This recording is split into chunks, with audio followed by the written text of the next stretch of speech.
Cinnamon, where you gonna run to? Cinnamon, where you gonna run? Muy bienvenidos a una nueva entrevista de Nicole Rodríguez. Hoy, adivinen qué, vamos a estar conversando sobre lo que se viene este domingo 17 y se trata del plebiscito. Llevamos mucho tiempo en esta discusión, ya este es el segundo proceso y quiero hacerme cargo de lo que recibo sobre preguntas de ustedes al mail del programa nicolperiodistachile@gmail.com acerca todavía de no sé cómo votar, me dicen. Yo en general esos mails no los contesto desde el punto de vista de, mira, vota así. Me gusta tener la información, me gusta entregarles el contenido y que decían ustedes. Me preguntan, me dicen que es una trampa. Me escribieron por ahí, no una persona, varias, una trampa socialista.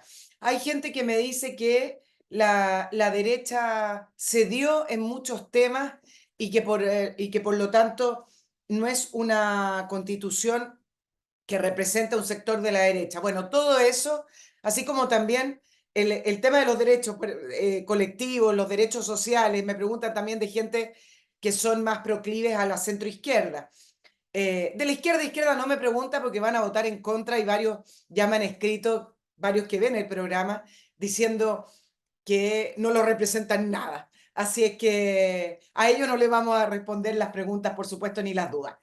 Para eso, hoy vamos a conversar, vamos a estar entrevistando a Constanza V, ya la tengo acá en pantalla, tempranito, abogada, convencional en el primer proceso rechazado del 4 de septiembre del año 2022. Parece hace un siglo atrás ese proceso. Abogada de la Universidad Católica, magíster en Derecho Público, convención en Derecho Constitucional de la Universidad Católica, máster en Derecho de la Universidad de New York City University, profesora del Departamento de Derecho Público también de la Universidad Católica. Ella es del partido político de la UDI también. Me gustaría también contarles para quienes no sepan que ella milita efectivamente en la UDI, pero con todos sus conocimientos acerca del derecho, de las constituciones, de su experiencia en los procesos, creo que era una carta muy adecuada para ir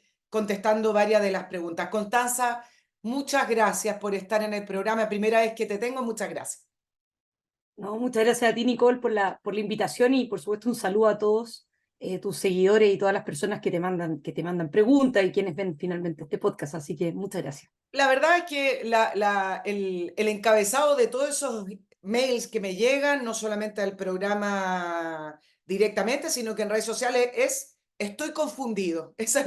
Podríamos escribir hasta un ensayo acerca de estoy confundido. Bueno, antes de ir con la primera pregunta, uno de mis grandes auspiciadores, les recuerdo, si van a viajar, quizás este fin de semana se van a movilizar producto de que tienen que ir a su local de votación y no están en la región o no están en el lugar donde votan. Bueno, MC Parking, controle su viaje, hágalo tranquilo, hágalo relajado, hágalo en los tiempos que usted quiere. Agarre su auto y se estaciona en MC Parking, que es la solución para estar muy cerca del aeropuerto, estacionarse de una manera económica, pero que es lo que nos importa hoy, de una manera muy, muy segura.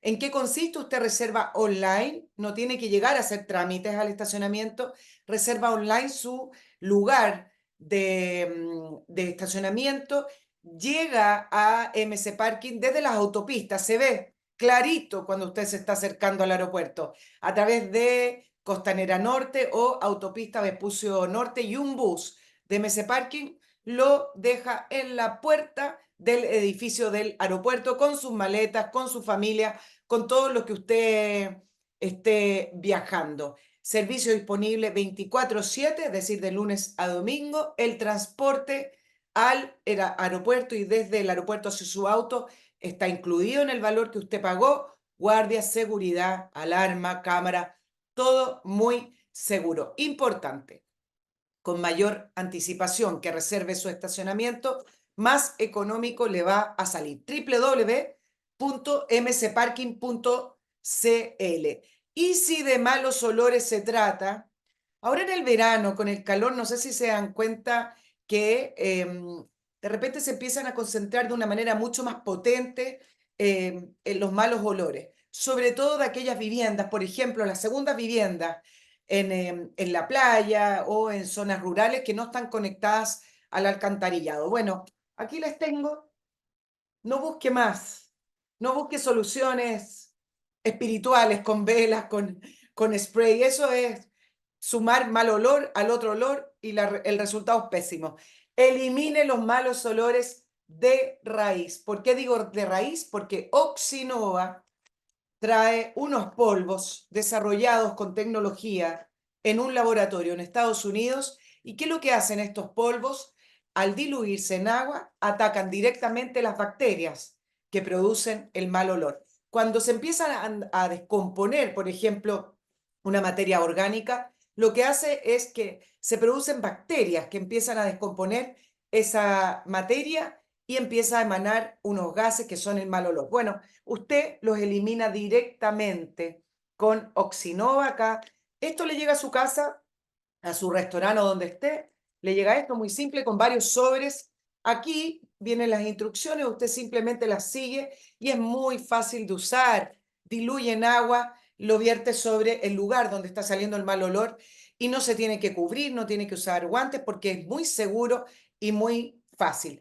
www.oxinova.cl para quienes les interesa el tema ecológico. Bueno, este producto es una solución definitiva, pero ecológica, porque se diluye y no causa ningún tipo de adversión al medio ambiente. www.oxinova.cl. Connie, nos vamos directo a la entrevista. Estoy confundido, te decía, acerca de la propuesta constitucional que se vota este domingo 17. Tú has trabajado en constituciones, estás ligada a la derecha, trabajando otros temas constitucionales. ¿Por qué crees que hay un electorado de la derecha que aún a poquitos días del plebiscito todavía están confundidos? ¿No los representa o hay una campaña muy fuerte de desinformación que los hace confundirse?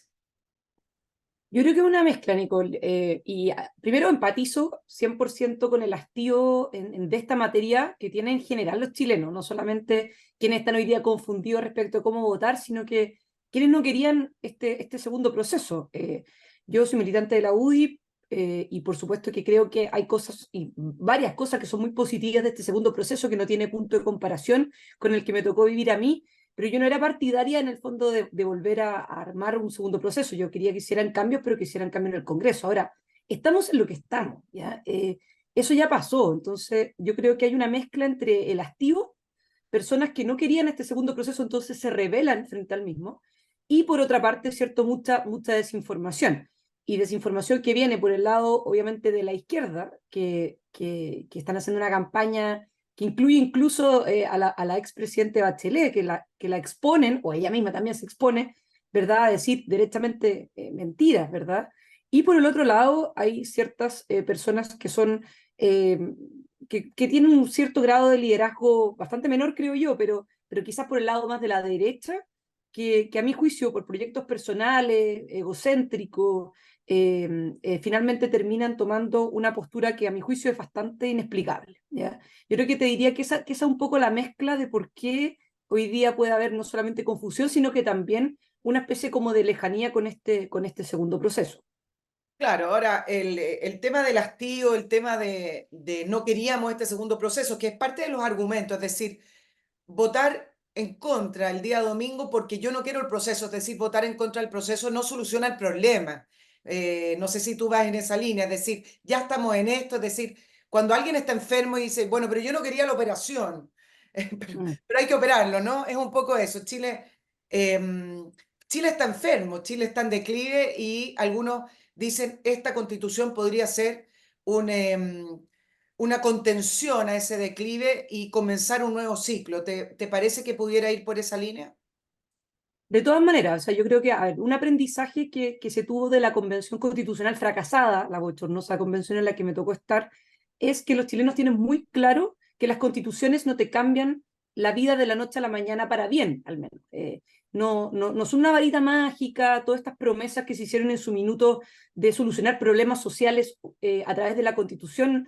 Los chilenos tienen claro que eso no es así, pero lo que sí tenemos que tener claro es que las constituciones, independiente que no sea el tema urgente, es muy importante. Y en ese contexto yo diría que esta propuesta constitucional que vamos a votar el día domingo tiene varios aspectos que pueden permitir arreglar temas políticos que hemos tenido durante los últimos años. Específicamente un tema que es poco sexy, que a nadie le gusta mucho, es medio árido, que es el tema del sistema político, pero que es demasiado importante. El sistema político es el motor de un auto, ¿ya? Es el corazón de una constitución, ¿ya?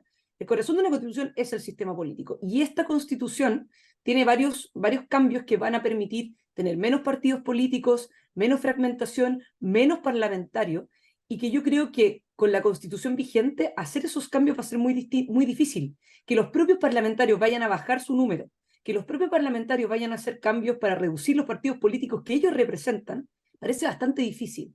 Y eso yo te diría que puede ser un punto central para efectos de votar a favor el día domingo. Al menos es lo que más me mueve a mí. Exacto, ahora el punto de es difícil que bajen el número parlamentario, quizás partir diciendo que no hay ningún proyecto hoy circulando para bajar, por ahí hay algunas ideas, pero en el fondo, en lo concreto, no hay nadie discutiendo en el Congreso cómo volvemos a tener un sistema que rebaje el número de parlamentarios, una reforma que fue en el gobierno de Michelle Bachelet, cómo rebajamos esto y cómo reconfiguramos el sistema político para hacerlo gobernable y hacerlo de alguna manera más estable y que no estén estos grupos pequeños con una representación del 3%. Era escandaloso en una época, ¿te acuerdas? Los diputados del 1%, del 3%, pero me parece que este tema ha quedado invisibilizado quizás por otros que se han logrado levantar de una manera mucho más potente en esta campaña, Constanza.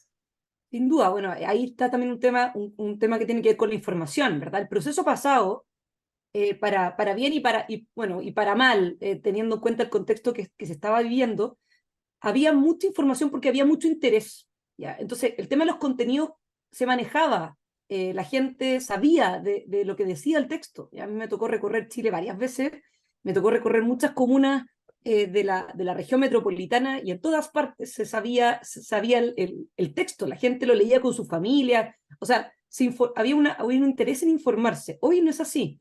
Y entonces tienes muchos contenidos y la gente no se ha familiarizado, yo creo que no se alcanzó a hacer eso, ¿ya?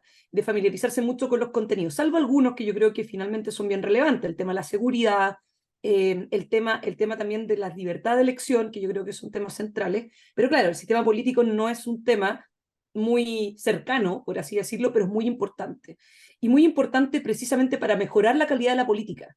La gran promesa que se hizo cuando se cambió el sistema electoral, y nos acordaremos en general todos del sistema binominal, que era como una mala palabra, era como parecía lucro, así parecía como palabras que terminan envejeciendo mal, se cambia al sistema electoral que tenemos hoy día, que ha sido un desastre. Bueno, la gran promesa es, vamos a tener mayor representatividad, vamos a mejorar la calidad del Parlamento. Pasó todo lo contrario. Resulta que en temas de representatividad se mejoró quizá, pero tuviste este tema de los partidos también del 1%, ¿ya?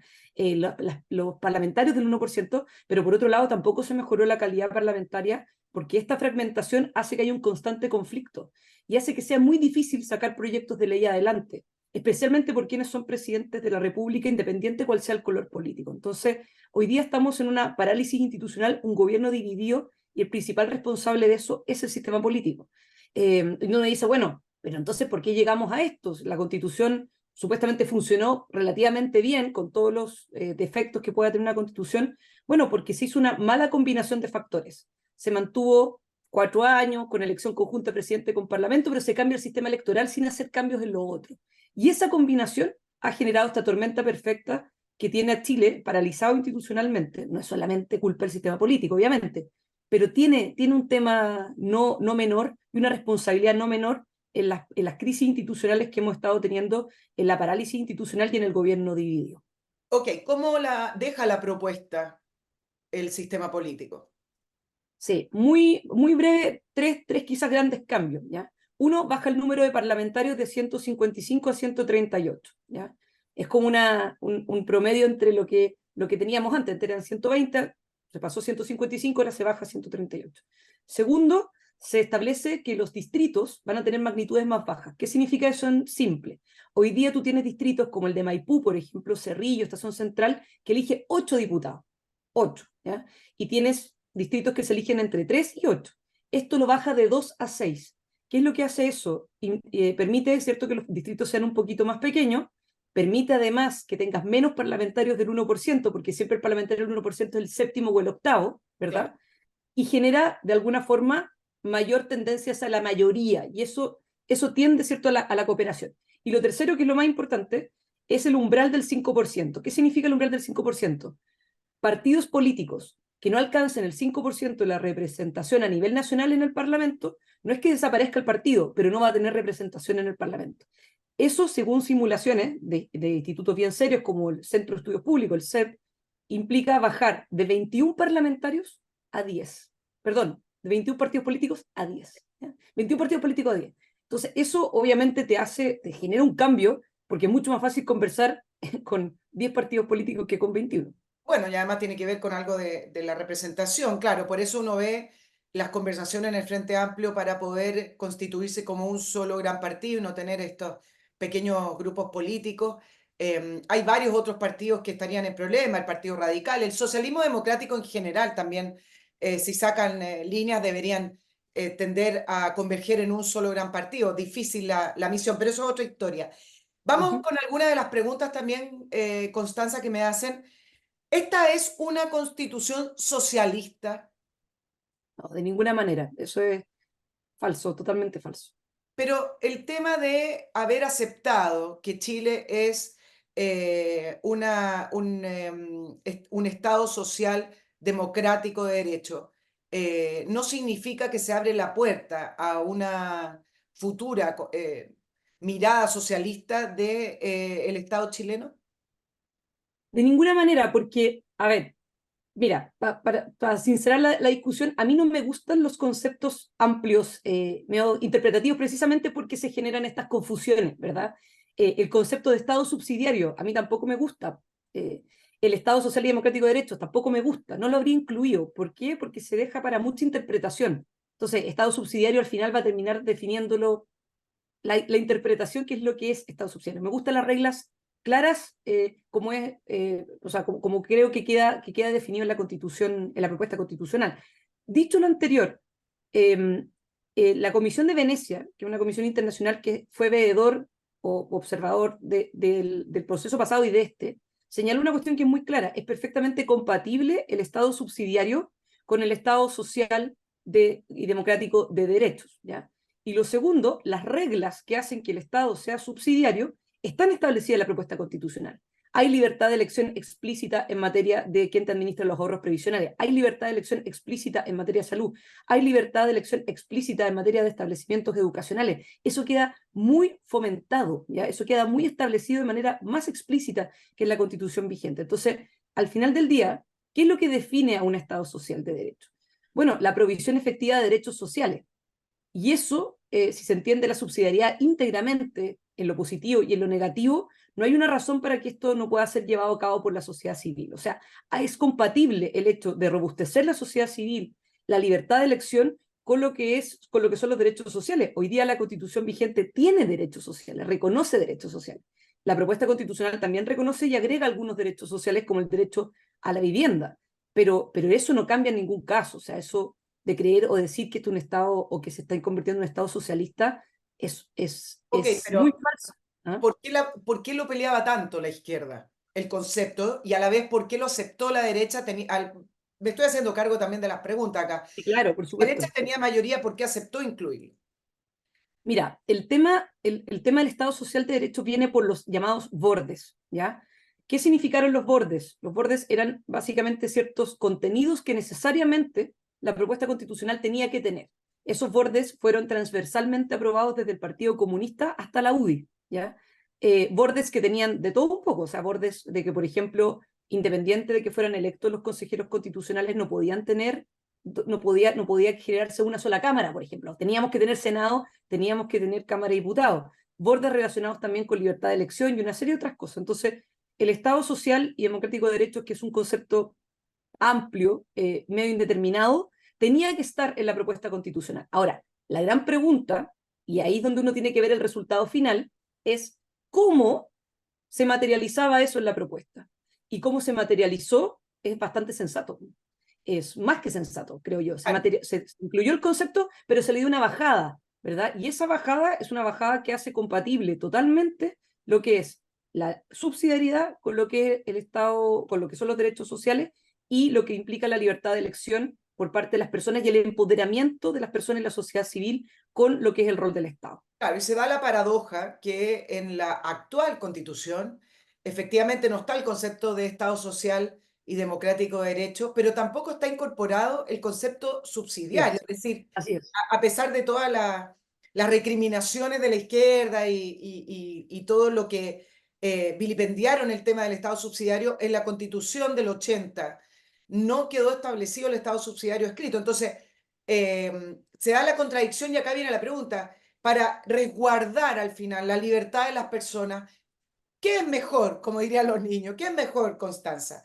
Que no esté escrito y que tampoco a la vez esté escrito el Estado social y democrático de derecho como en la Constitución actual, o que esté escrito expresamente, como está en la propuesta constitucional, que hay que compatibilizar el Estado social y democrático de derecho con un Estado subsidiario, desde el punto de vista de la libertad de las personas. Sí, primero, las constituciones, ninguna constitución es perfecta. Entonces, buscar la perfección, bueno, ninguna norma es perfecta en realidad. Buscar la perfección es algo que es imposible, ¿cierto? Lo perfecto enemigo lo bueno. Y en ese contexto, primero eso, ¿ah? O sea, si tú me preguntas a mí, ¿lo habrías dejado? No, obviamente no lo habrías dejado, no me gusta el concepto, como tampoco me gustaría incluir Estado subsidiario como tal. ¿Por qué? Porque me gusta la regla clara. ¿Por qué? Porque precisamente para evitar confusiones. Pero dicho lo anterior, como está establecido en la propuesta constitucional de ganar el a favor, queda fortalecida la libertad de elección, porque de hecho amarras de alguna manera el concepto de Estado social a la manera en que lo define la Constitución. Entonces, dejan menos espacio para la interpretación de los tribunales, o dejan menos espacio después para andar peleando con el tema del Estado social. Oye, pero el Estado, esto es como Estado social, por lo tanto, el Estado debería tener un rol más preponderante. No, porque fíjate que la propuesta constitucional, que le da una bajada al Estado social, te dice cuál tiene que ser el rol del Estado. Te lo explicita, entonces no lo deja abierto. Y eso por lo menos a mí me da más tranquilidad, que quede más encapsulado a que quede menos encapsulado, que se preste para menos interpretación a que se preste por más interpretación. Entonces, en ese sentido, yo creo que la propuesta, si bien no es perfecta, insisto porque hay que ser súper serio en eso, sí es una propuesta que al menos para mí satisface 100% lo que es la subsidiariedad, el empoderamiento de las personas y el empoderamiento de la sociedad civil. Por Habla, algo la izquierda está en contra. Ese exacto. es el punto. Si fuera un Estado socialista, una constitución socialista, chuta, tendríamos a la izquierda feliz haciendo campaña por el a favor y Claro, lo pero que ahí está... vienen las confusiones. Por ejemplo, eh, algunos me planteaban, esto sí que ya es un enredo, yo hasta me cuesta explicarlo, pero algunos planteaban, no, si es que la izquierda sí quiere esta propuesta constitucional porque le hicieron una trampa a la derecha y por lo tanto dice que va en contra, pero en el fondo quieren que gane. No sé si tú has escuchado también esa frase, un enredo un poco muy Sí, o rebuscado. sea, pero no es verdad, por cierto, no es real. O sea, hoy día tienes a personajes como Michelle Bachelet, ¿ya? Eso no es una trampa que Michelle Bachelet aparezca en la franja, es una trampa lo que dice, ¿no? Pero Michelle Bachelet aparece ella como el centro de la campaña, llamando a votar en contra con falsedades, ¿ya? Hoy día tienes a Francisco Vidal, que ha sido ministro de todo, casi prácticamente todos los presidentes de la concertación y después de una mayoría, que hace 3 años atrás debatía conmigo diciendo que esta era la constitución de Pinochet y que estaba lleno de enclaves autoritarios y ahora dice que es la constitución de Lago. Entonces, la paradoja e ironía de todo esto es que los eslóganes de la izquierda se han ido cayendo uno a uno. O sea, el principal problema que tiene la constitución vigente es que no estuvo hecha en democracia. Bueno, hoy prefiero una constitución que no estuvo hecha en democracia a la constitución hecha en democracia. Esta es la constitución de Pinochet y ahora dicen que es la constitución de Lago. O sea, los campeones mundiales de la, comillas, democracia que ellos plantean preferían el texto de los expertos, que no fueron electos democráticamente, no electos, que uno preparado por los miembros electos, que fueron los del Consejo Constitucional. Entonces, yo creo que esto ha sido un reflejo perfecto de lo que es la izquierda, que finalmente funciona con una democracia a la carta, ¿cierto? Entonces, la democracia funciona en la medida que a mí me convenga, ¿verdad? Y en ese sentido, creer de que finalmente esta tremenda campaña que están haciendo por el en contra, todo lo que se le han jugado en términos de sus contradicciones, Francisco Vidal, Michelle Bachelet y así una serie de otras autoridades que han puesto su, comillas, prestigio, capital político en riesgo por esto, yo creo que es una teoría demasiado alámbica, demasiado sofisticada para una cuestión que yo creo que es más claro echarle agua. O sea, la izquierda estaría a favor de un texto socialista. Bueno, evidentemente que sí, estarían a favor, bueno, estuvieron a favor con la Convención Exacto. Constitucional, o sea, que era un proyecto que fue diseñado precisamente para esos grupos, ¿no? Estuvieron de acuerdo con el texto de los expertos, que tenía varias de esas cosas, o algunas de esas cosas, no varias, pero algunas de esas cosas que venían de la Convención Constitucional y están en contra de este otro. ¿Por qué están en contra de este otro? Porque es lo opuesto a lo que ellos finalmente han terminado haciendo campaña durante todos estos años, y también porque no lo escribieron ellos. Si Exacto. finalmente la izquierda solo va a estar contenta con una constitución escrita por ellos y que diga lo que ellos quieren que diga. Si no, todo Claro. lo demás es ilegítimo, todo lo demás está malo, ¿cierto? O sea, no Sí, son creíbles, ¿ya? no, No son creíbles. y no es solo simbólico, me parece.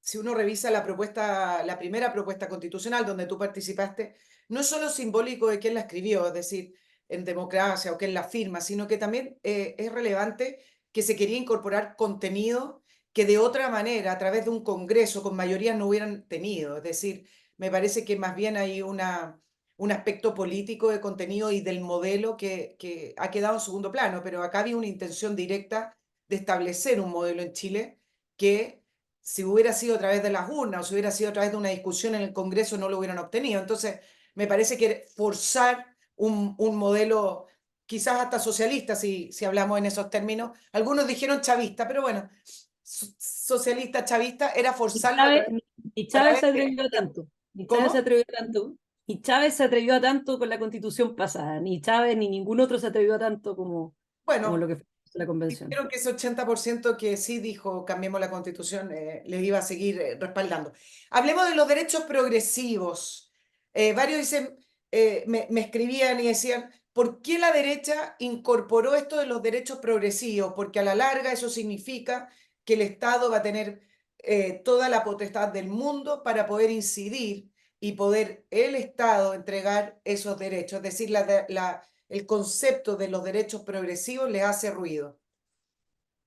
A ver, esto tiene que ver, y esto usted no tiene que, primero voy a poner parche ante la herida, no tiene que ver con una agenda de la ONU, ni globalista, ni nada por lo demás, pero sí obviamente es un estándar internacional que se llama, que funciona de la siguiente manera, es avance gradual y no retroceso en los derechos sociales, ¿ya? ¿Qué quiere decir eso? Que una vez que se reconoce un derecho social, ese derecho se materializa, tú tienes que ir avanzando gradualmente según la responsabilidad fiscal, pero el objetivo es no retroceder, ¿ya? Entonces, por ejemplo, eso se ve mucho con el tema del salario mínimo, ¿ya? El sueldo mínimo, digamos que está en 400. Bueno, después va avanzando a 410, después a 420, a 430. Entonces, el objetivo de eso es siempre ir avanzando gradualmente, pero no retroceder, es decir, no pasar de 430 a 420, 410, etcétera, etcétera, etcétera. Eso es algo que ya se implementa en Chile, que se aplica, ¿ya? Lo que hace la propuesta constitucional es explicitarlo y decir, mire, en materia de derechos sociales uno tiene que ir avanzando siempre, ¿ya? Y avanzando gradualmente. No puede retroceder, salvo una excepción gigantesca en términos de que tengas un país totalmente quebrado, etcétera. Pero tienes que hacerlo con responsabilidad fiscal. Entontonces, ese círculo, a mi juicio, es bastante virtuoso porque dejas explicitado algo que hoy día estaba funcionando, pero además agregas el componente de responsabilidad fiscal de manera permanente. Entonces, para todos estos que instan siempre de que, oye, bonos para todo, subsidio para todo, aumentemos el sueldo mínimo en un 20%, todas estas propuestas populistas también quedan más encapsuladas con esta regla constitucional bien explícita en términos de decir, sí, avance gradual, progresivamente, no retroceso, pero con responsabilidad fiscal. Entonces, yo creo que se enmarca dentro de una regla que estaba funcionando, pero que se deja explícitamente establecida. Derechos colectivos también me preguntaban, si es que se incorporaron y de qué manera, se incorporaron derechos colectivos a los pueblos originarios, que esas no son ideas de derecha, me decían. Se incorporaron, yo revisando la propuesta, yo leí la propuesta que se vota este 17 de diciembre. No me queda tan claro que estén asegurados derechos colectivos, no lo vi muy explícito en ninguna parte y quiero saber si eso es parte de la desinformación o efectivamente se incorporaron. Sí, mira, hay una referencia a eso, que probablemente es la referencia donde las personas tienen más confusión, que el artículo 5º.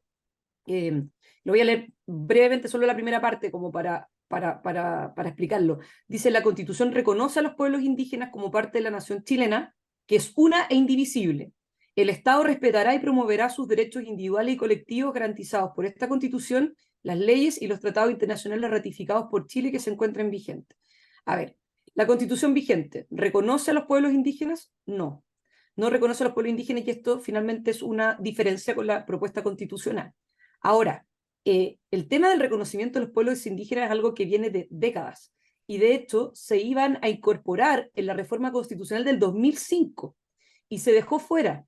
Se dejó fuera una cuestión que a mi juicio creo que no genera ningún tipo de efecto negativo, ¿ya? Lo importante es que los pueblos indígenas se entiendan reconocidos en el marco de una sola nación, porque en la propuesta constitucional que a mí me tocó vivir, eran varias naciones, dividía Chile en 11 o 12 naciones.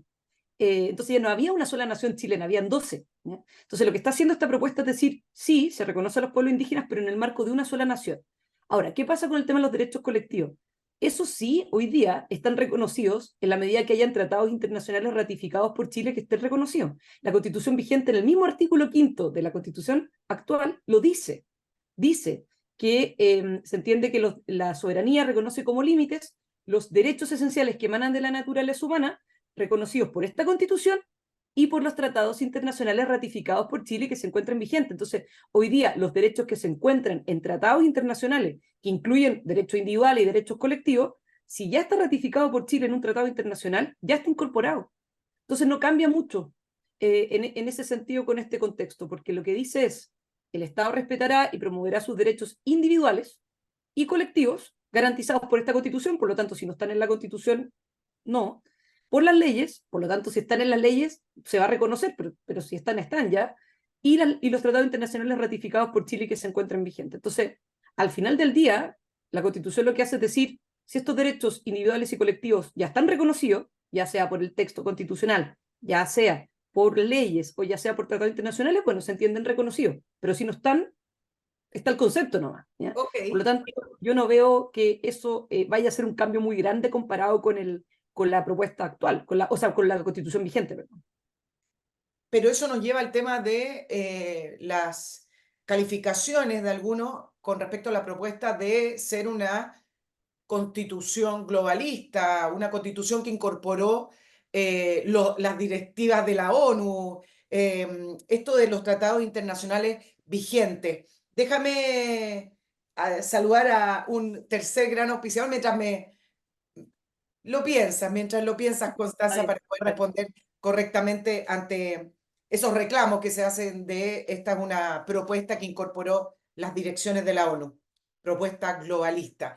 Bueno, les recuerdo, mire, estamos llegando a fin de año, hay que hacer celebraciones en las oficinas, en las empresas, bueno, y todo el año estuvieron comiendo a lo mejor lo mismo, estuvieron ahí tratando de solucionar el cómo alimentar a sus empleados, a sus funcionarios. Para eso simplemente póngase en contacto con Master Cook Casinos. Es una concesión de servicios de alimentación para empresas, pero con su especialidad, cocina in situ. Es como esos restaurantes que tienen las cocinas transparentes y usted ve cómo se preparan los alimentos. Con Master Cook, su empresa obtiene la mejor calidad, una grata atención y además una empresa que tiene ahí el ojo de sus dueños que están constantemente visitando y supervisando las concesiones.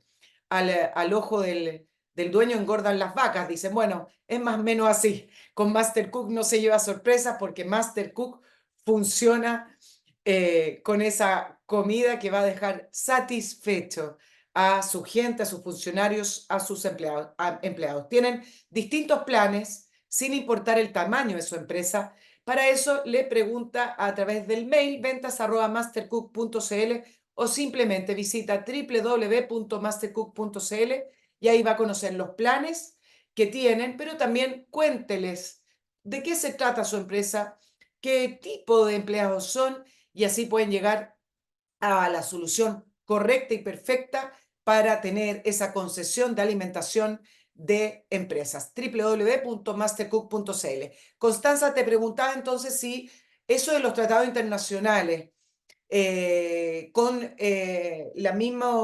al mismo nivel de una constitución o de normas que son debatidas y aceptadas en nuestro Congreso, ¿acaso no le da la razón a quienes están reclamando, que consideran que es una propuesta globalista que incorporó directrices y conceptos de la ONU o de otros organismos internacionales? Yo la verdad es que no entiendo mucho esa obsesión que se tiene por ese tema. La Constitución, al menos la propuesta constitucional, establece de manera explícita que la Constitución es la norma suprema del ordenamiento jurídico. O sea, si uno se imagina una pirámide, que es como lo que los abogados decimos la pirámide de Kelsen, la Constitución está arriba. Y abajo las demás normas se tienen que ir ajustando de acuerdo a la Constitución. Y eso lo dice de manera explícita. ¿Ya? Dice la Constitución en tanto norma suprema del ordenamiento jurídico. Y después dice algo más o menos parecido a lo que se señala en la Constitución vigente, de que la soberanía reconoce como límite los derechos reconocidos en la Constitución, los derechos reconocidos en tratados internacionales ratificados por Chile, pero eso hoy día es así. ¿Ya? Entonces hay muchos que dicen, por ejemplo, bueno, pero ahora nos vamos a sujetar a tribunales internacionales, que eso no es posible. Oye, pero hoy día nos sujetamos a tribunales internacionales. Si eso pasa, o sea, lo hemos visto con la Haya, por ejemplo, los juicios que hemos tenido con los países vecinos, lo hemos visto en la Corte Interamericana de Derechos Humanos, que ha condenado al Estado de Chile en innumerables oportunidades. O sea, el caso de la jueza Atala, el caso en su minuto de La Última Tentación de Cristo, de la película, que obligó a cambiar la Constitución, de hecho. La Constitución establecía la censura cinematográfica y se tuvo que cambiar por calificación cinematográfica. O sea, llevamos décadas sujetos a tribunales internacionales. Entonces, no hay un cambio en ese contexto. Entonces, cuando uno dice, bueno, pero fuera la ONU, fuera los organismos internacionales, a ver, perdón, nosotros vivimos en un país, o sea, vivimos en un mundo globalizado, donde interactuamos con países en todo momento, tanto por temas de inversiones como por temas de tratados de libre comercio. Todo eso implica la globalización. Y al revés, o sea, quedarnos solamente con lo que sería la lógica más bien interna, es una lógica más bien socialista. O sea, la lógica, la sustitución de importaciones, todo lo que significaba el hecho de establecer aranceles altos, por ejemplo, para los tratados de libre comercio. Bueno, todo eso es bastante más socialista, bastante más, o sea, trae bastantes más traumas de lo que sería la incidencia de organismos internacionales. Yo creo que acá lo clave es que hay que darle, o sea, de respetar lo que son los tratados internacionales que tienen categoría de ley y diferenciarlo de lo que son otros instrumentos internacionales. Eso yo sí lo entiendo y lo comparto, ¿verdad? O sea, una opinión consultiva de la ONU no tiene un efecto jurídico, no tiene un efecto que obligue al país, a diferencia de lo que sería un tratado internacional. Eso sí, por supuesto que sí. O sea, de hecho hay muchos que también en la Convención Constitucional pasada le daban valor a ese tipo de opiniones consultivas, instrumentos que son débiles, soft law, lo que se considera como soft law. Pero esta Constitución no le da carácter a esas opiniones consultivas, no le da un carácter vinculante ni jurídico. Entonces, yo no veo dónde está el riesgo, ¿ya? Y no veo dónde está el riesgo si uno además lo compara con lo que tenemos hoy en la Constitución vigente, ¿ya? Y también con el contexto que estamos conversando en términos de que somos un país que evidentemente tiene conexión con el mundo, ¿no? O sea, no es una Ahora, cuestión rara. todos los tratados internacionales deben pasar por el Congreso, por lo demás. Por lo tanto, significa que esos tratados al final fueron aprobados, si es que se incorporan, significa que fueron aprobados por una mayoría de nuestros parlamentarios, ¿no? Así es, así es. Los tratados internacionales, y esa es la gran diferencia con los otros, comillas, instrumentos internacionales, que los instrumentos internacionales no se validan con una ley. Acá hay una intervención del presidente de la República que firma el tratado y del Congreso que tiene que ratificarlo. Entonces, necesariamente necesitas la intervención del Congreso como para poder validar un tratado, y es por eso que el tratado es obligatorio y tiene efecto vinculante, porque finalmente se tramita básicamente muy parecido a una ley. Claro. Ahora, del medio ambiente, ¿reconoce derechos con respecto al medio ambiente? ¿Y esto acaso, el haberlo reconocido en la Constitución, que en la Constitución del 80 no lo tiene, o la Constitución de Lagos, según quien nos esté mirando en el programa, como quieran llamarla, ¿acaso eso no es parte de una agenda progresista, Constanza, incorporar los derechos al medio ambiente? ¿Y de qué manera, te pregunto, también se incorporaron? Sí, a ver, la Constitución vigente sí incorpora el derecho a vivir en un medio, o sea, perdón, la Constitución vigente sí y tiene establecido el reconocimiento del derecho a vivir en un medio ambiente libre de contaminación. ¿Ya? De hecho, eso fue una tremenda novedad para el momento en que se redactó la Constitución. Era un derecho que se decía de tercera generación, ¿ya? O sea, ya teníamos libertades, teníamos derechos sociales y además tenemos un derecho que es un derecho de tercera generación, que es el derecho a vivir en un medio ambiente libre de contaminación. Es más, por ese derecho es que se presentan recursos de protección cada cierto tiempo para paralizar proyectos y una serie de otras cosas. O sea, se le dio además recursos de protección al derecho a vivir en un medio ambiente libre de contaminación. Por lo tanto, en eso no se innova. Sí se innova en desarrollar un poco más qué es lo que se entiende por el deber del Estado, las restricciones que la ley puede establecer, pero la verdad es de que de la manera en que quedó establecido, para mí es bastante parecido a la Constitución vigente. ¿En qué sentido? Que se reconoce el derecho a vivir en un medio ambiente libre de contaminación. Es decir, el derecho se le reconoce a la persona, ¿ya? No se le reconoce al medio ambiente como titular del derecho, que yo te diría que ese cambio sí que es complejo, porque al final, si el medio ambiente es el titular del derecho, ¿quién interpone, por ejemplo, un recurso o una acción por el medio ambiente? Entonces, lo importante es que el derecho siga recayendo en la persona. Y al menos a mí, viendo lo que son la parte de los derechos, particularmente, lo reconozco respecto a las personas: el derecho a vivir en un medio ambiente libre, sano, libre de contaminación, que permite sustentabilidad, que la ley puede establecer ciertas limitaciones. Para mí, al menos, no le veo un problema. ¿No le entrega más herramientas al Estado para controlar, por ejemplo, con el argumento del medio ambiente, la economía, los permisos, o controlar la vida de las personas? Yo veo que hoy día, con la Constitución vigente, se establece también de que el Estado puede establecer, o que la ley puede establecer, ciertas restricciones basadas en medio ambiente. Y hoy día opera así.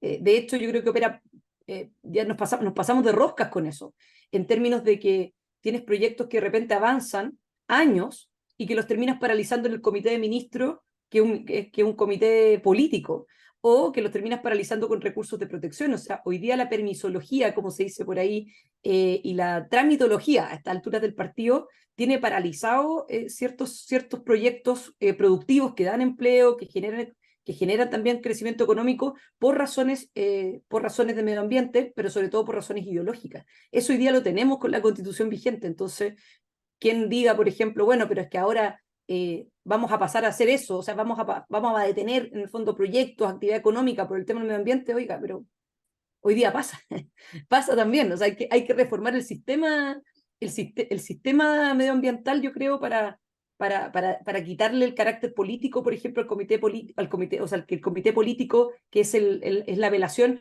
no tenga que tomar decisiones. Pero eso no tiene que ver con la Constitución propiamente tal. O sea, con la Constitución vigente, tú ves la cantidad de proyectos que tienes parados, o proyectos que están avanzando y que los paralizas después de años, donde se pierde todo eso, se pierden esas fuentes de trabajo. O sea, eso es un problema que tenemos en términos de la institucionalidad y de cómo está funcionando, más que la regla general en materia constitucional. Ya, o sea, el eje de lo propuesto es que se respeta el medio ambiente, pero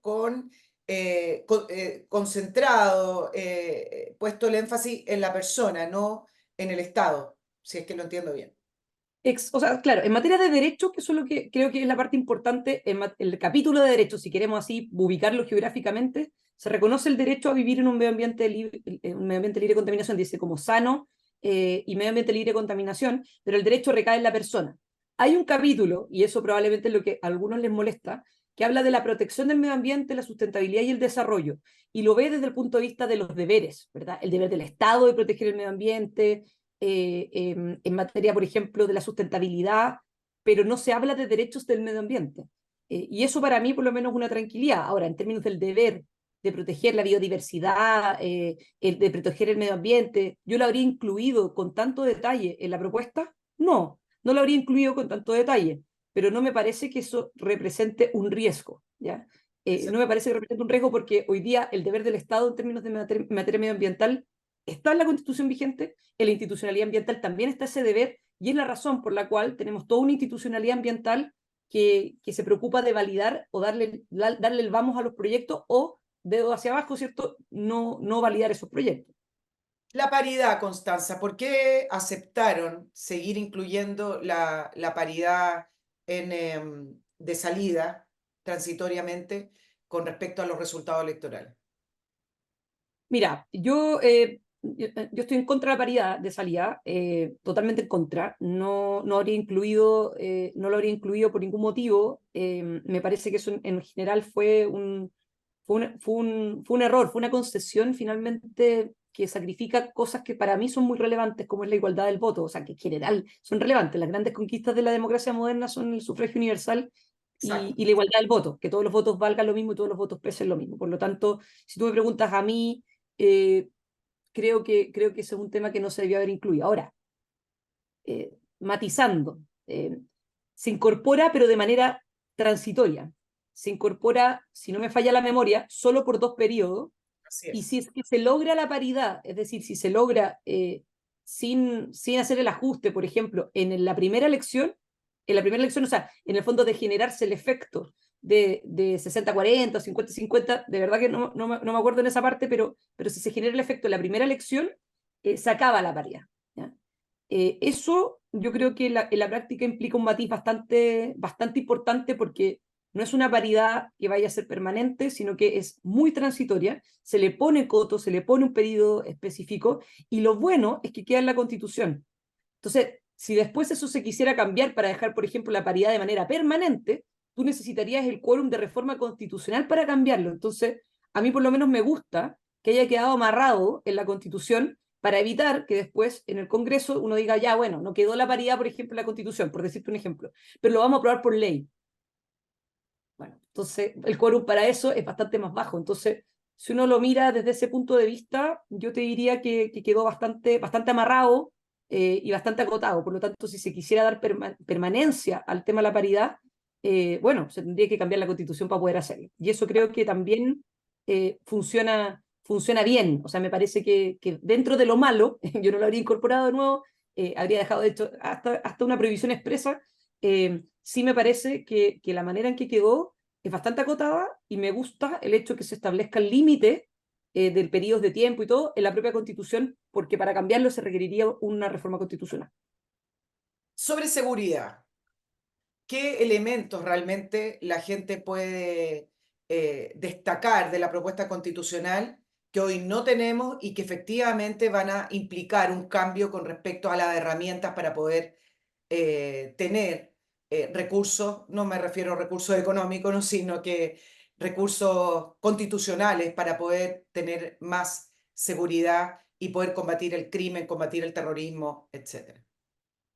Sí, yo creo que, bueno, la seguridad es algo que cruza toda esta propuesta constitucional, o sea, las constituciones son hijas de su tiempo, ¿ya? Entonces uno de repente dice, bueno, pero es como que ya llega a ser redundante de tanto que se toca seguridad en toda la constitución. ¿Habría sido necesario incluirlo? Quizás no, pero por el momento en el que estamos, son hijas de su tiempo las constituciones, me parece adecuado que así sea.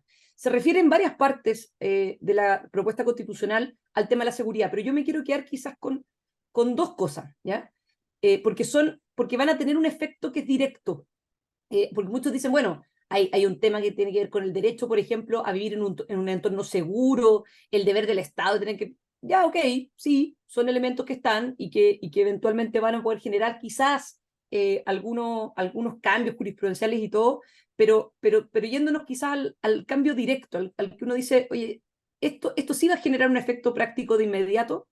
Yo te diría que es primero la indemnización para las víctimas de terrorismo por el daño causado por falta de Estado, porque finalmente las personas que sufren o que son víctimas de terrorismo es porque no existe Estado, porque el Estado no cumple su rol principal, que es entregarle seguridad a esas personas, que renuncian a su derecho de autodefensa para que sea el tercero, el Estado, el que lo haga. Y lo segundo tiene que ver con el tema de la inmigración ilegal.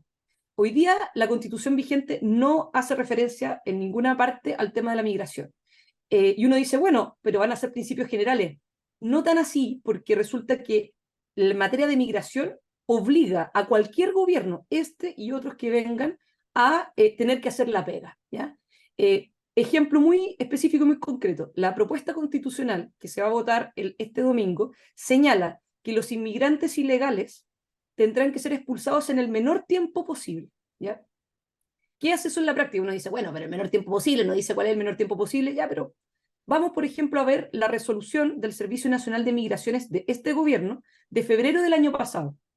Señala que todos los inmigrantes no bolivianos que ingresen por el paso no habilitado por Bolivia no van a poder ser reconducidos. ¿Qué significa eso en simple? Un inmigrante ilegal que no es boliviano, que entra por el paso no habilitado de Bolivia, si es detenido por un PDI, si es detenido por un carabinero, si es detenido por un miembro de la Fuerza Armada, no lo pueden echar por el paso donde entró, por una prohibición del propio gobierno, o sea, es una prohibición autoimpuesta del Ejecutivo. Esa resolución va a ser inconstitucional, Perfecto. porque en el fondo te dicen explícitamente, inmigrante ilegal que entra, o sea, inmigrante que entra ilegalmente, tiene que ser expulsado en el menor tiempo posible. Entonces, esa prohibición que se establece el propio Servicio Nacional de Migración es una cuestión que uno dice una locura. Bueno, va a ser inconstitucional. Entonces, eso va a tener un efecto para mí súper directo. O sea, para mí, por lo menos, creo que el efecto es bastante directo y bastante práctico. Entonces, creo que esa norma va a ayudar mucho. Entonces, uno dice, bueno, pero el tema de la migración no es solamente el tema de la migración el problema de la seguridad. No, pero evidentemente que ahí tenemos un problema que es grande y que se conecta con el crimen organizado, que se conecta con las bandas de narco. O sea, y ahí dos datos nuevamente que creo que son importantes para tener en consideración para quienes están viendo este podcast. Entre el año 75 y el año 2021 ingresaron menos de 90.000 inmigrantes ilegales en todo ese periodo. Menos de 90.000. En estos 2 años, del año 2021 al 2023, han ingresado más de 90.000 inmigrantes ilegales. En 2 años han ingresado más inmigrantes ilegales que en 46, 47 años. Segundo dato, en Tarapacá, Iquique, el 54% de los presos de Iquique, de Tarapacá, son ilegales, son inmigrantes. Y a nivel nacional es el 14%. Entonces, de que hay un problema, y un problema grave, ¿ya? Y que requiere todas las herramientas posibles y necesarias para poder abordarlo. Mujeres lograron de alguna manera la campaña del En Contra concentrarse en el tema de las mujeres, en lo que ellos llaman el retroceso, en lo que ellos llaman el peligro de las 3 causales del aborto. Me hace recordar bastante lo que fue la segunda vuelta de la campaña presidencial de José Antonio Kast, donde lograron también desde el oficialismo actualmente posicionar la campaña con respecto al tema de las mujeres. Y creo que Kast nunca logró salir bien de ese tema, incluso a pesar de todas las falsedades que se decía, no logró salir de ese tema. Con respecto a esta propuesta, lograron instalar también como si la Constitución al final pasara por el tema mujeres, pero ¿cómo ves tú el tema de los derechos de las mujeres y cómo ves tú el tema de la campaña? Si es que han podido contrarrestar toda esa frase que lanzó Michelle Bachelet, que lanzaron desde el Partido Socialista y desde toda la campaña del En Contra con respecto al retroceso, y lo pongo acá entre comillas, porque para mí la paridad es un retroceso, pero el retroceso con respecto a los derechos de las mujeres. No, por el contrario, yo creo que en el fondo son excusas que se plantean para ir en contra de esta propuesta porque no les gusta y está bien que no les gusta. Ahora, o sea, me parece válido, ¿no? Pero lo que no me parece válido es de que se haga a través de falsedades o a través de mentiras, ¿ya? Y en ese sentido, el tema de retroceso de los derechos de las mujeres, mira, yo comparto contigo, o sea, para mí la paridad es un retroceso civilizatorio. Es un retroceso civilizatorio primero porque vulnera una de las grandes conquistas de la democracia moderna, que es que todos los votos valen lo mismo y todos los votos pesan lo mismo. Y me parece un retroceso además civilizatorio porque incluso viendo los resultados de cómo ha funcionado la paridad, han perjudicado a las mujeres. En la Convención Constitucional, que fue la que me tocó participar a mí, 11 mujeres tuvieron que ceder sus escaños a hombres. 11 mujeres, entonces que quedaron fuera teniendo que cederle sus escaños a hombres. Y 6 hombres a las mujeres. Y se generaron distorsiones del estilo de que en un distrito, en San Bernardo, de hecho en el distrito 14, el electo sacó 29.000 votos de nuestro partido, 29.000 votos, y la mujer que iba de compañera de lista sacó 2.500. Entonces, ahí tú te das cuenta en el fondo que cuál es la diferencia con el retroceso civilizatorio. Pero en fin, yendo al punto de quienes quizás son mujeres fundamentalmente de izquierda que están planteando que esto es un retroceso para las mujeres, por el contrario, incorporan la paridad, y a juicio de ellas es precisamente un avance, al menos lo incorpora en términos transitorios. Por otro lado, además, se incorporan una serie de elementos que hoy día no están en la Constitución vigente, como es la igualdad salarial entre hombres y mujeres. Hoy día se dice, bueno, que hombres y mujeres son iguales ante la ley. En materia laboral se habla también del tema de igualdad, pero no se habla de la igualdad salarial, se deja a nivel constitucional, se establece el tema de la sala cuna, la corresponsabilidad parental, que es clave para efectos de poder abordar el tema del empleo femenino, porque uno tiene que ir también a los factores que son culturales, no solamente los factores que son jurídicos. O sea, y de hecho, creo que se hace cargo en ese sentido de beneficios que hoy día no benefician a las mujeres, ¿ya? Particularmente el tema, por ejemplo, de sala cuna, que por razones ideológicas no ha avanzado el tema de sala cuna universal. Pero fíjate la discriminación que hoy día genera la ley en materia de sala cuna.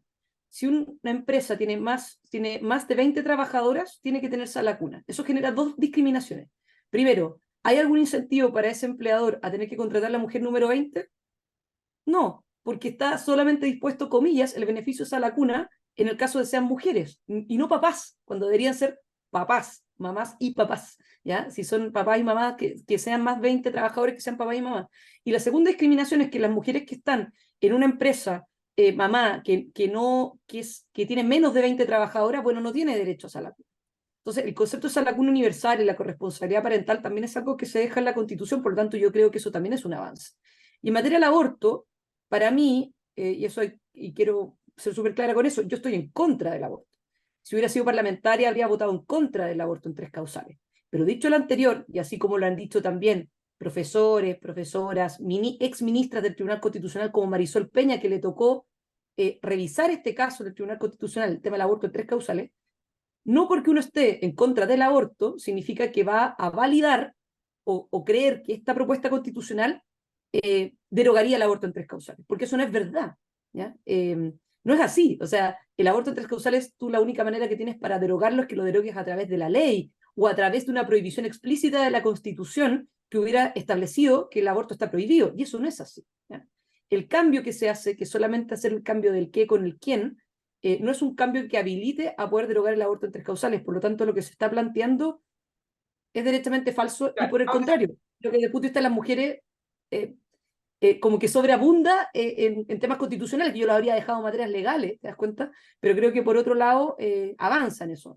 claro, ahora, con respecto al aborto, hay que darle el espacio a personas que no son de izquierda necesariamente, tampoco de derecha, a lo mejor esas personas que no se sienten afín a ningún partido político o sector político, pero que sí están a favor del aborto, y uno tiene que darle el espacio a tener suspicacias, porque el sector de la derecha en general, así como en la UDI, en el Partido Republicano, abiertamente están en contra del aborto. Entonces, que se pregunten, ¿no habrá acá una letra chica?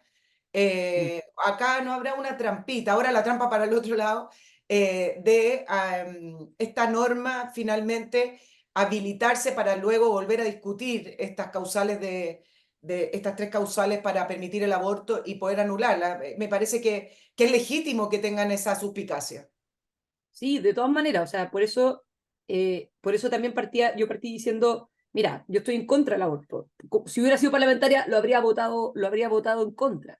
Pero dicho lo anterior, mi opinión quizás profesional es de que el cambio que se hace, porque quizás lo voy a explicar brevemente, hoy día la Constitución vigente dice, la Constitución garantiza a todas las personas, asegura a todas las personas el derecho a la vida y a la integridad física y psíquica.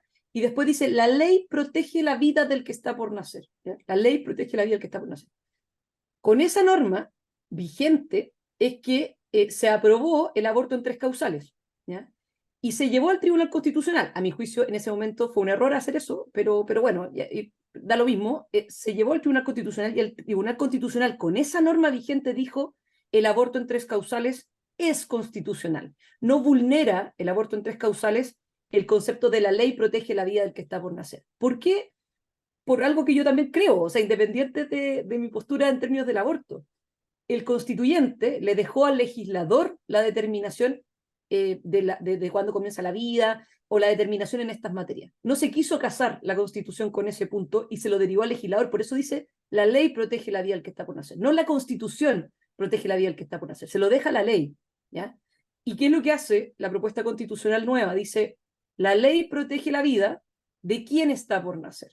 Esa es la diferencia, el qué por el quién, de quién está por nacer. Entonces algunos dicen, bueno, cuando uno ya habla de quién, entonces significa que ya está reconociendo que es persona y por lo tanto debiera derogarse el aborto en 3 causales. Yo digo que eso no es así porque primero, se sigue derivando a la ley esa determinación. La ley protege la vida de quien está por nacer.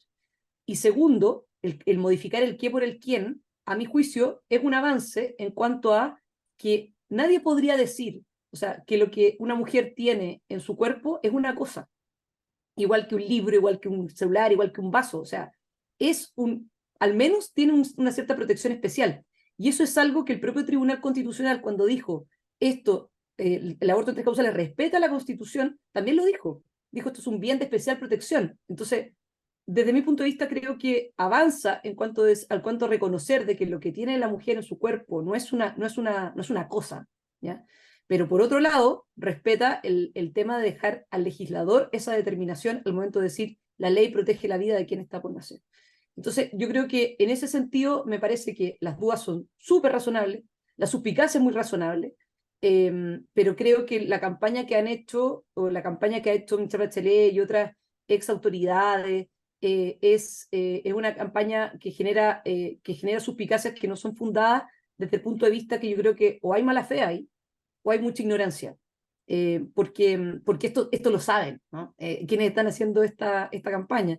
La propia ex ministra, que en ese tiempo creo que era secretaria general de la presidencia, Jimena Rincón, ha dicho, oye, esta cuestión o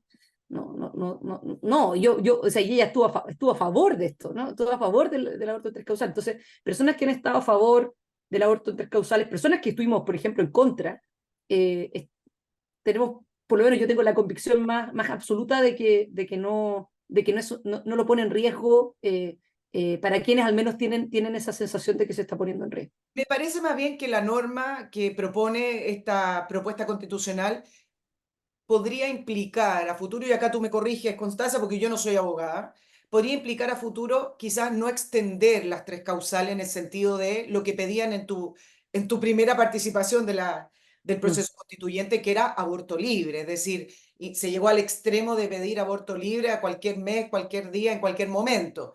Me parece que a lo mejor, desde el punto de vista jurídico, lo que está proponiendo esta constitución es que en el aborto, si quiere avanzar, va a encontrar quizás algún tipo de impedimento para llegar a futuro a un aborto libre. Yo no sé si tú lo ves así. A mí me parece que efectivamente las 3 causales están aprobadas y no va a haber nadie que se atreva en un parlamento a decir voy a proponer esta moción parlamentaria para eliminar el aborto, salvo que el contexto cambie muchísimo más de lo que está hoy, porque eso todo puede ser. Pero me parece sí que pone límite a futuras proposiciones legislativas, a lo mejor, de tener aborto libre sin ningún tipo de causal y en cualquier mes del embarazo. No sé si tú lo ves así.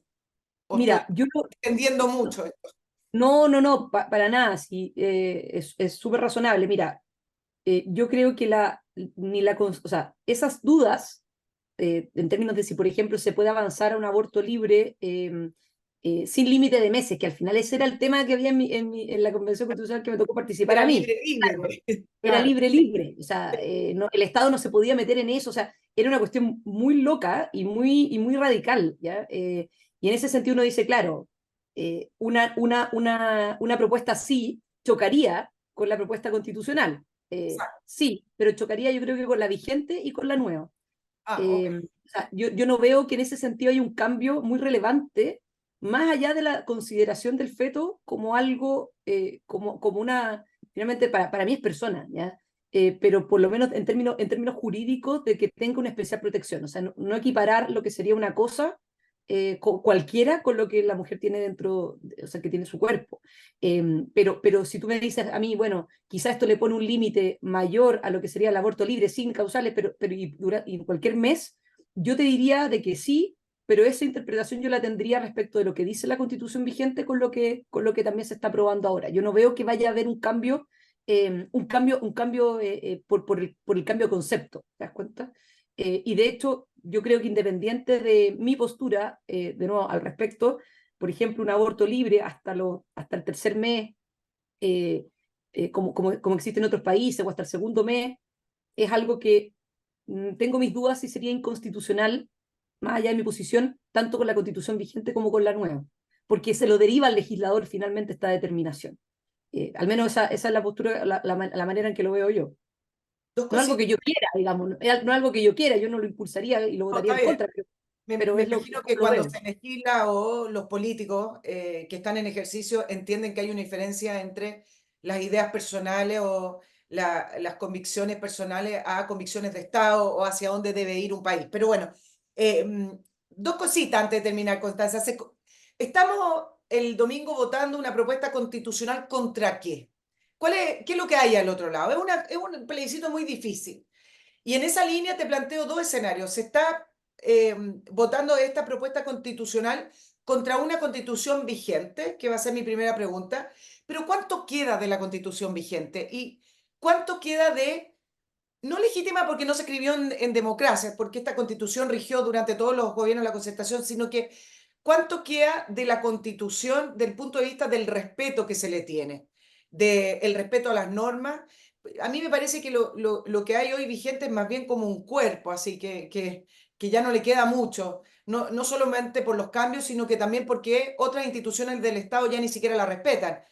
Sin ir más lejos, el Congreso aprobaron los retiros previsionales cuando legalmente el Congreso no puede aprobar eso y simplemente se aprobó. Entonces, estamos realmente decidiendo entre una propuesta constitucional y una propuesta que está vigente. Esa es la pregunta.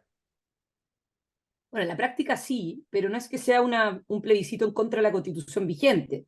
Pero sí es un plebiscito que en la práctica, como bien señalas tú, tenemos una Constitución que ya, o sea, que ha tenido muchos cambios, o sea, todos los capítulos de la Constitución han tenido cambios, se le han hecho más de 300 modificaciones en todos estos años, hemos tenido dos grandes reformas constitucionales que han modificado sustantivamente la Constitución, pero lo más importante es el hecho de que ya, como bien decías tú antes, no se respeta. Y durante el periodo pasado, del gobierno pasado, tenías parlamentarios que hablaban de parlamentarismo de facto, tenías parlamentarios que en el fondo te decían de que, bueno, si hay que saltarse la Constitución, bueno, la saltamos nomás, a propósito del tema del postnatal de emergencia, a propósito del tema de los retiros. Entonces, esa falta de legitimidad, comillas, a mí no me gusta tanto ese concepto, pero para ponerlo en simple, es un tema, ¿ya? Es un tema que se abrió a propósito de la violencia y hemos pasado por dos procesos que ha sido súper doloroso y muy costoso para Chile. Entonces, para mí creo que al final del día la decisión pasa por cuál de estas dos propuestas nos puede dar más estabilidad, ¿ya? Si la vigente, que se puede modificar fácil por 4/7, o una propuesta nueva que viene a cerrar estos dos procesos que hemos tenido durante los dos últimos, o sea, los 4 últimos años, y que además se requiere un quórum mayor para poder reformar y por lo tanto necesariamente te va a dar mayor estabilidad. Entonces, tú me preguntas a mí, el tema del plebiscito pasa por esas dos cosas. ¿Qué nos da más estabilidad? Y cómo obligar en una mayor medida a que el gobierno haga la pega, ¿ya? Cualquier gobierno, este y los que vendrán. Y creo que esta propuesta sí obliga al gobierno a tener que hacerse cargo de cosas que no se han querido hacer cargo. El tema de la seguridad, ¿verdad? El tema del sistema político. O sea, creo que controla mejor el poder que lo que tiene la Constitución vigente. Entonces, si me preguntas qué estamos votando finalmente el domingo, contra qué o a favor de qué, yo te diría que si Boric vota en contra, Chile vota a favor. Y Claro. creo además creo además de que de las dos alternativas, esta, sin duda, tanto por el tema del quórum como por el tema del sistema político y otros temas que hemos conversado hoy día, te da más estabilidad a la propuesta nueva. Es como darle, si es que interpreto bien tus palabras, un impulso a Chile, un nuevo inicio, una idea de fin de ciclo del octubrismo también y un Y nuevo es. impulso, ¿no? Así Eh, es, o sea, así es, y además de, solamente, perdona, para cerrar, pero, a ver, el mantra de la izquierda durante todos estos años, estas décadas, ha sido cambiar la constitución porque no fue escrita en democracia. Hoy día tienes una constitución escrita en democracia, y además una constitución que logra reivindicar las ideas de la libertad, logra reivindicar a poner a las personas por sobre poner al Estado en el centro, y que de alguna u otra manera te da ciertas reglas claras y te permite poder tener cierto grado de certidumbre que hoy día lamentablemente no tenemos. Si alguien puede llegar a creerle a la izquierda de que no se va a iniciar un tercer proceso, a esta altura del partido, con todo lo que ha pasado, yo creo que esa ya es una ingenuidad inexplicable por parte de algunos. ¿Crees que hay un voto oculto del apruebo que todavía no se manifiesta en las encuestas o tú lo ves el resultado difícil el domingo según lo que arrojan las encuestas hoy de esta semana privada? Todo el mundo dice privado y Sí. publican las encuestas. Pero Por esa veda media absurda, ¿eh? es Yo absurda, estoy, pero bueno, está bien. es muy absurda para el final, pero bueno, mira, yo creo que es súper difícil. Hay mucha gente que está, o sea, yo quiero que ganemos obviamente a favor, pero creo que está muy complicado. Y creo que el resultado también va a ser muy estrecho. Yo creo que no es que haya un voto necesariamente oculto por el a favor, pero sí hay mucho indeciso. Por lo mismo que hemos conversado durante hoy día, por eso te agradezco el programa, yo creo que hay muchas dudas, muchas confusiones que son todas legítimas, todas razonables por todo lo que hemos vivido, y yo creo que ahí está lo que va a permitir finalmente darlo vuelta, ¿ya? Si gana a favor, si gana en contra, va a ser precisamente por ese porcentaje de indecisos, confusos, que no han manifestado opinión, que se están informando quizás recién ahora, y que como el voto es obligatorio, son votos que van a entrar y que no se han contabilizado. Yo te diría que por ahí va la cosa. Que ganas de adelantar el tiempo y entrevistarte la próxima semana. No sabemos, Feliz, noticias en desarrollo, los feliz. plebiscitos hoy en día son un misterio. Yo creo que las encuestas, no solamente lo digo por sino que cuando uno ve las encuestas que existían en Argentina, las encuestas del primer proceso constitucional el 4 de septiembre, nunca reflejaron el 62%. Bueno, las encuestas hoy no le están apuntando. Yo creo que la gente quizás no está manifestando el voto cuando el voto refleja lo políticamente no correcto. Mm. Constanza V, abogada, magíster en Derecho Público, profesora de la Universidad Católica de Derecho Público, subdirectora del Departamento de Derecho Público también de la Universidad Católica. Muchísimas gracias por esta extensa explicación, entrevista y conversación en la entrevista de Nicole Rodríguez. Les recuerdo, sigan apoyándonos en Patreon. Estamos llegando a fin de año, diciembre, y por alguna razón, todos sabemos, diciembre el presupuesto se hace corto, pero sin su apoyo nosotros no podemos con nuestro equipo sacar adelante esta entrevista. Así que muchas gracias a los que nos siguen apoyando. Inviten a más personas a que se sumen a este programa apoyándonos a través de Patreon, nicolperiodistachile@gmail.com, el mail para comunicarse con nosotros, para los auspicios del 2024 y también para sus sugerencias, comentarios, críticas y análisis. Constanza V, muchas gracias. Que tenga una Muchas muy gracias a ti, buena Nicole. mañana. Que te vaya bien. Muchas gracias. Chao, chao. Oh, Cinnamon, where you gonna run to? Cinnamon.